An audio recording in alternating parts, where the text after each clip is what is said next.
दर्शकों नमस्कार।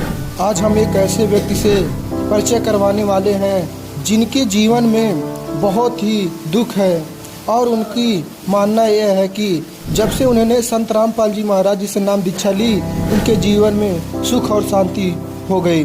दर्शकों, वह पहले जय गुरुदेव पंथ से जुड़े थे और माता दुर्गा जी का खूब भक्ति करते थे, लेकिन इतनी भक्ति करने के बाद भी उनको कोई लाभ नहीं मिलता था। इसीलिए वह हार मानकर संत रामपाल जी महाराज जी से नाम दीक्षा ली और उनके जीवन में सुख और शांति का माहौल बन गया। दर्शकों, उनका कहना यह भी है कि उन्होंने संत रामपाल जी महाराज जी को स्वयं अपने आँखों से देखा है, क्योंकि उनकी मृत्यु भी हो गई थी। उन्हें स्वयं संत रामपाल जी महाराज जी मिले और उन्हें सत भक्ति का राह बताया। दर्शकों, आइए सुनाते हैं गुरु गोविंद दास की कहानी, उन्हीं की जुबानी। नमस्कार दर्शकों, स्वागत है आपका फिर से एक नई वीडियो में। दर्शकों, आज हम आए हैं सतलोक आश्रम धनाधाम में। यहाँ पर कुछ संत रामपाल जी महाराज के अनुयायी आए हैं जो पहले जय गुरुदेव पंथ में जुड़े थे।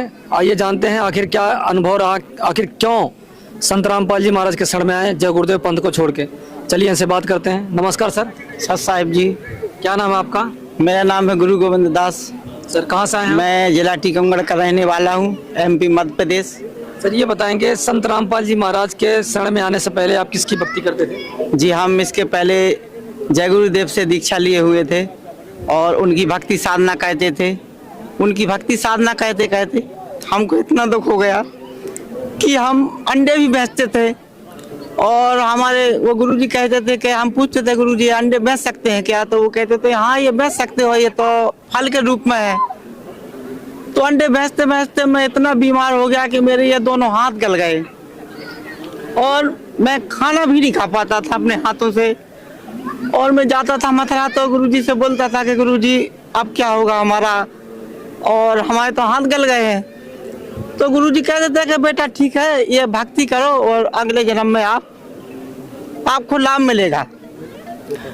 और ऐसा कहते कहते हम अंडे बेचते रहे और गुरुजी की भक्ति कहते रहे, तो हमारे सारे शरीर से मवाद निकलने लगा और हमारा कहीं समाधान नहीं हुआ।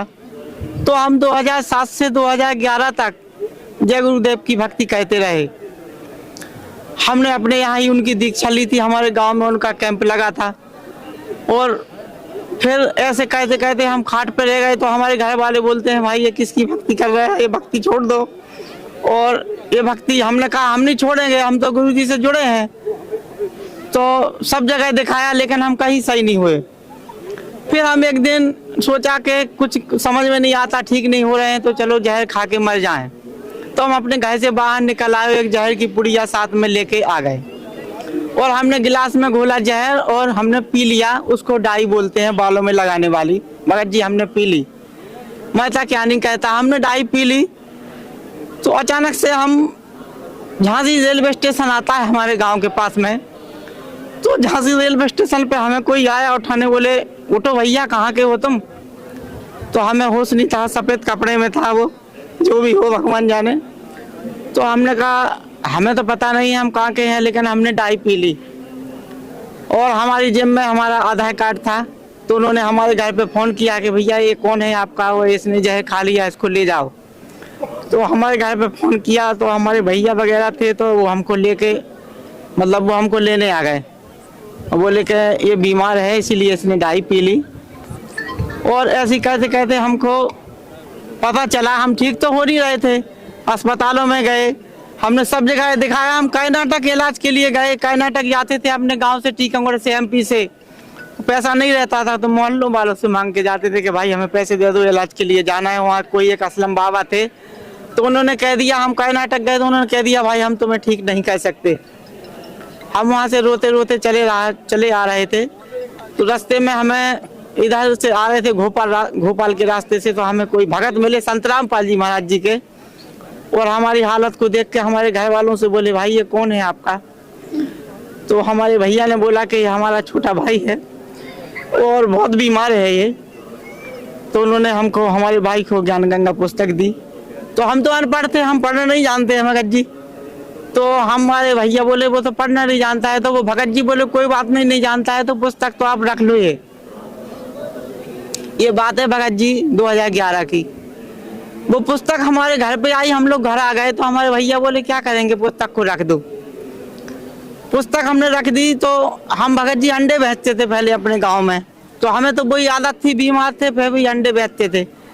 तो हम अंडे बेचने के लिए तैयारी लगा रहे थे, तो इतने में एक हमारा परिवार का आ गया, बोले चाचा ऐसा करो कि हम आपको पुस्तक पढ़ के बता रहे हैं। तो उसमें पुस्तक में जब उन्होंने बताया कि जो आप जीव हत्या कर रहे हो इसका परिणाम आपको भोगना पड़ेगा, और वो जय गुरुदेव वाले कहते थे कि आप अंडे बेचो तो कुछ नहीं है, ये तो मशीन से बनते हैं अंडे। तो हमने वो पुस्तक देखी, हमारे भैया ने पढ़ाई, 1-2 दिन हमारे पढ़ते उन्होंने सुनाई, तो हमने कहा संत रामपाल जी महाराज के पास हम कैसे पहुंचे। जब भी हमारे भाग सही थे तो हमारे गांव से एक भगत दीक्षा लेके आए थे, उनका नाम है मुंडालाल डॉक्टर भगत जी। तो वो बोले कि भगत जी हम आपको लेके चलेंगे। हम जैसे कहे थे पैसे उधार लेके किसी से आए और हम आश्रम पे आ गए। जब गुरुजी का आश्रम था वो बरवाला आश्रम था और हम जिंद पे उतरते थे। तो जैसे हम गुरुजी के पास आए तो हमें पता नहीं था कि यहाँ इतनी बड़ी शक्ति है। हम आके बैठ गए, रोने लगे कि अब एक आफत हो आ गई, हम यहाँ आ गए, अब यहाँ से घर कैसे जाएंगे। तो हम आश्रम में रोने लगे तो एक भगत जी आए, बोले भगत जी क्यों रो रहे हो।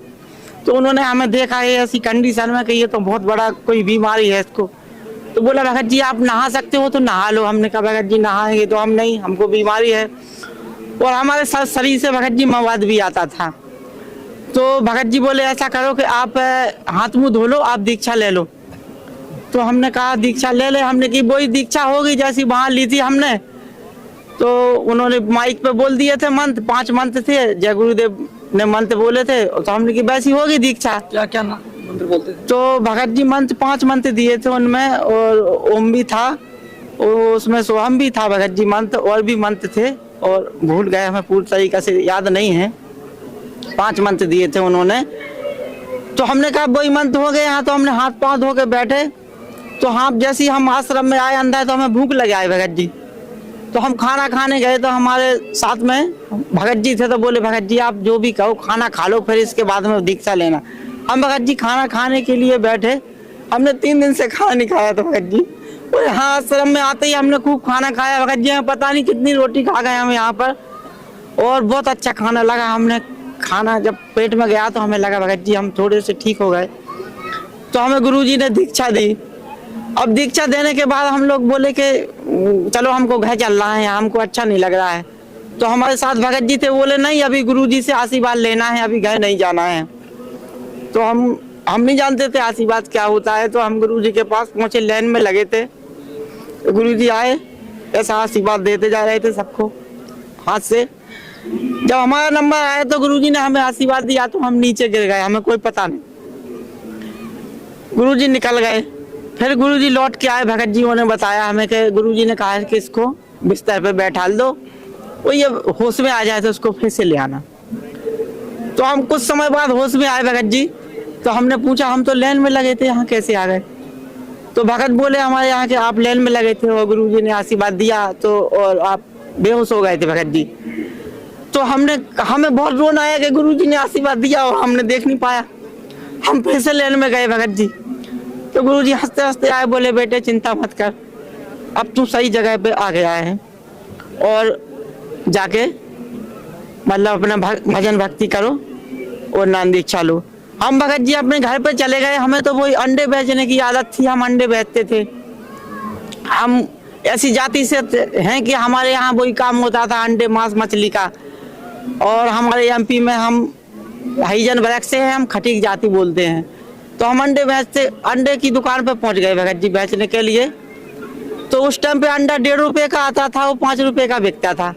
तो हमने अंडा बेचा तो वो यहाँ से गए अंडे ही बेचने लगे हम, और सो गए रात में अंडे बेच के। खाते नहीं थे, बेचते थे। तो गुरुजी आए भगत जी रात में इस दास के पास, 4 पहिया का ठेला लेके आए जिसपे ये केला से फल फ्रूट बेचते हैं अपन, वो ठेला लेके आए गुरुजी। रात में आए गुरुजी तो हम सो रहे थे। तो हमने कहा ये तो बारह गुरुजी आ गए हमारे। तो गुरुजी बाहर खड़े हैं और पुस्तक बेच रहे हैं ज्ञान गंगा ठेला पे। तो हमने कहा गुरुजी आप पुस्तक बेच रहे हैं? बोले हाँ बेटे तुम्हारे लिए ले आए हम पुस्तक। तो गुरुजी बोले बेटे आप क्या काम करते हो? हमने कहा गुरुजी हम अंडे बेचते हैं। तो गुरुजी बोले अंडे में कितनी फायदा होती है बेटे? हमने कहा गुरुजी 1.5 रुपए का आता है, वो 5 रुपए का बिकता है, 3.5 रुपए मिलते हैं। उस टाइम पे हम 2011 में आए थे जब ज्ञान गंगा पुस्तक गुरुजी के यहाँ 5 रुपए की सेवा होती थी, वो 10 रुपए में सेवा बाहर की जाती थी। तो गुरुजी हमसे कहने लगे कि बेटे अंडा बंद कर दो, आपको 3.5 रुपया मिलता है अंडा में, और ये ज्ञान गंगा पुस्तक सेवा करो मालिक की।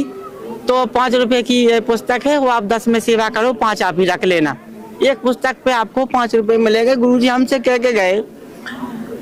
तो हमने कहा गुरुजी ठीक है हम पुस्तक बेचेंगे। सपने में चल रही हमारी बात। गुरुजी हमसे बोलने लगे गुरुजी हमसे बोलने लगे बेटे हम काशी बनारस में आए थे, हम वही है कबीर साहब। तो हमने कहा गुरुजी हम तो जानते नहीं, हम कैसे माने आपको? तो गुरुजी हमको उड़ के ले गए, गुरुजी आगे आगे हम पीछे पीछे। तो गुरुजी हमको बता रहे हैं यहाँ हमने सत्संग किया था, यहाँ हमने लोगों को समझाया, यहाँ हमने नाम दीक्षा दी, लेकिन हमारी किसी ने नहीं मानी बात। आज सारे बच्चे दुखी हैं, वो जिन्होंने हमारी बात नहीं मानी वो आज दुखी है। गुरुजी हमसे कहने लगे और बेटे तुम ये नाम दीक्षा करो और पुस्तक बेचो। तो हम भगत जी जैसे हमारी नींद खुली तो हमारे होश उड़ गए कि हमको पता ही नहीं था कि गुरुजी में इतनी शक्ति होती है कि हमारे घर पे भी आ सकते हैं, इस गरीबदास के घर पे भी आ सकते हैं गुरुजी। तो हमने कहा हम अंडे बेचते हैं, तो ये तो बात सही है, 3.5 रुपये फायदा मिलता है। हमें को पता नहीं था कि ज्ञान गंगा पुस्तक 5 रुपए की मिलती है। हम तो पहली बार आश्रम पे आए थे, हम तत्काल घर से आए, हम 100 पुस्तक लेके गए यहाँ से भगत जी। उस टाइम पे पुस्तक हमें 5 रुपए की मिली और 10 रुपए की पुस्तक हमने वो सेवा घर पे की। तो वो 5 जो हमने 100 पुस्तक लेके गए, हमारी ज्यादा औकात नहीं थी, बीमार थे हम। वो 100 पुस्तक हमारी जाते ही घर पहुंचते पहुंचते ही हमारी सेवा हो गई भगत जी। वो पुस्तक सेवा हो गई, हम फिर भी घर चले गए। हमने कहा अब घर चलो, लौट के नहीं जा रहे हैं, अब अभी तो आए हैं। वो हम भगत जी घर पे गए, हम ठीक हो गए। वो हमारे पास गुरुजी ने बताया था बेटे जोत जलाना। तो हम बहुत ही गरीब स्थिति में, हमारे पास घी नहीं था जोत जलाने के लिए, हम पता नहीं था कि जोत क्या चीज होती है और ये घी से जलाई जाती है। हम तो दिया जलाना जानते थे तेल का। तो हम तो चिंता में थे कि गुरुजी ये घी की जोत हम कैसे जलाएंगे मालिक, ये तो हम जला ही नहीं सकते हैं। तो धीरे धीरे हमारा ऐसा बिजनेस बना भगत जी, ऐसा बिजनेस बना के हम क्या बताएं परमात्मा की दया से, ये हमारे जो हाथ पांव थे बिना अस्पताल बिना डॉक्टर को दिखाए हमारे चलने लगे। हम पानी नहीं डाल पाते थे सर पे, ऐसे नहीं खुलते थे हमारे। ये कोई कहता था आपको लकवा है, कोई कहता था आपको बहुत बड़ी बीमारी है, आप दूर हो जाओ। हमारे पास से लोग थूक के निकल जाते थे और हम रोते रहते थे कि बताओ हमें ये बीमारी दी है भगवान ने, हम पता नहीं क्या करें। तो जब हम दीक्षा लेके गए तो हमारे यहाँ हाथ पाँव अपने आप चलने लगे। तो हमारा ऐसा व्यवसाय चला, हमने फल फ्रूट का धंधा चालू किया भगत जी अंडे छोड़ के। वो पुस्तक जब हम फल फ्रूट बेचने जाते थे तो उसमें ज्ञान गंगा पुस्तक रख लेते थे कि वो भी बेचते थे और पुस्तक भी देते थे। हमारा भगत जी एक दिन में 4-5 हजार रुपए का फल फ्रूट बिकने लगा। वो हम धीरे धीरे मालिक की दया से ठीक होते गए। आज मालिक की दया से दास के ऊपर गुरुजी की इतनी दया है कि मेरे से कोई शादी नहीं कहता था, मेरी शादी हो गई, बोलते थे इससे कौन शादी करेगा विकलांग आदमी से।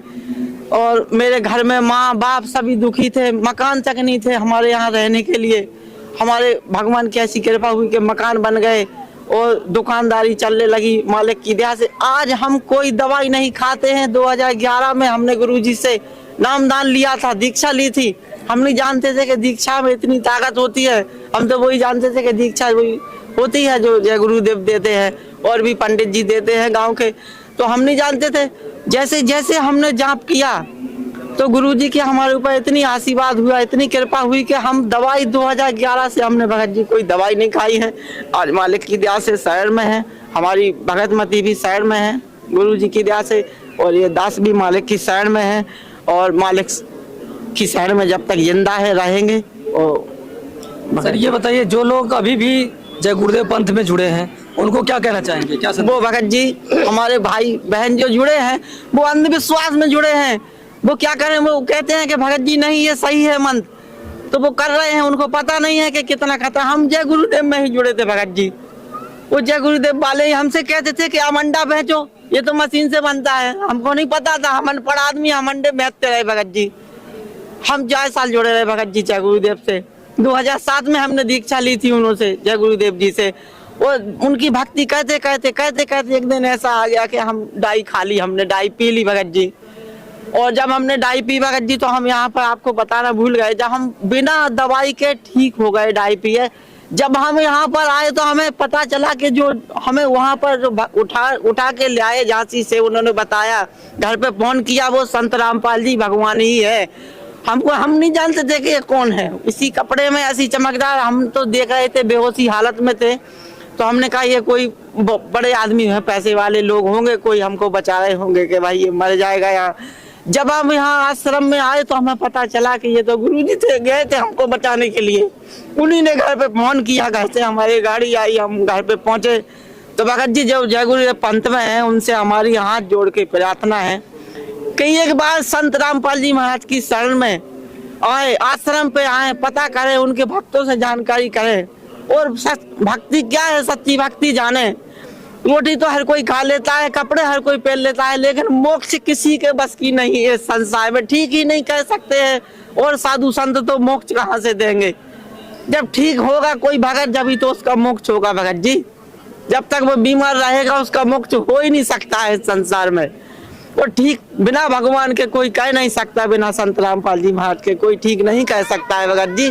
हम जगह जगह जाके भटके, हम बहुत साधना कहते थे देवी दुर्गा की, हम 9 दिन उपासे रहते थे, 9 दिन वेद कहते थे और रात में जुआ खेलते थे भगत जी। जब रात हो जाती थी तो जुआ खेलने लगते थे। क्यों? वो कहते थे गांव वाले कि रात भर जगना है, सोना नहीं है यहाँ पर। 12 बजे रात के जाते थे माता के दरबार में हम लोग, लेकिन हमको कोई लाभ नहीं हुआ भगत जी। हम बीमार होते गए। 2011 में जब हम परमात्मा की शरण में आए, हमें भगत जी ने बताया आज हमारी जिंदगी ऐसी है। कोई लोग देखते हैं तो बोलते हैं ये वही है जो बीमार था पहले। तो हम हमारे गांव वाले कहते हैं हाँ ये वही है। हमसे पूछते हैं भाई आप कैसे सही हुए? तो हम कहते हैं हम संत रामपाल जी महाराज की शरण में जाके ठीक हुए हैं। तो ऐसे हमारे गांव से भी काफी भगत आज की स्थिति में हमारे यहाँ भी 100 के आसपास भगत है हमारे गांव में ही। परमात्मा की इतनी हमारे गांव पे दया हुई है। और भगत जी जो लोग अभी संत रामपाल जी महाराज से जुड़ना चाहते हैं वो कैसे नाम ले सकते हैं? भगत जी ये दास की प्रार्थना है, जो भी संत रामपाल जी महाराज जी से जुड़ना चाहते हैं, और वो साधना चैनल पे हमारे गुरुजी का सत्संग आता है, हमारे एमपी में साधना चैनल पे आता है और अनेकों चैनल पे आता है। हमारे गुरुजी के यूट्यूब पे भी सत्संग आते हैं संत रामपाल जी करके। और सत्संग जब आता है तो पीली पट्टी चलती है, उस पर हमारे गुरुजी के नंबर रहते हैं। उन नंबर की जानकारी, नंबर फोन लगाएं, उन फोन से अपनी जानकारी लें और यहाँ का पता लें और यहाँ से निःशुल्क दीक्षा लें और पता ले। मान लो गुरुजी निःशुल्क नाम दीक्षा देते हैं। बहुत बहुत धन्यवाद। साथ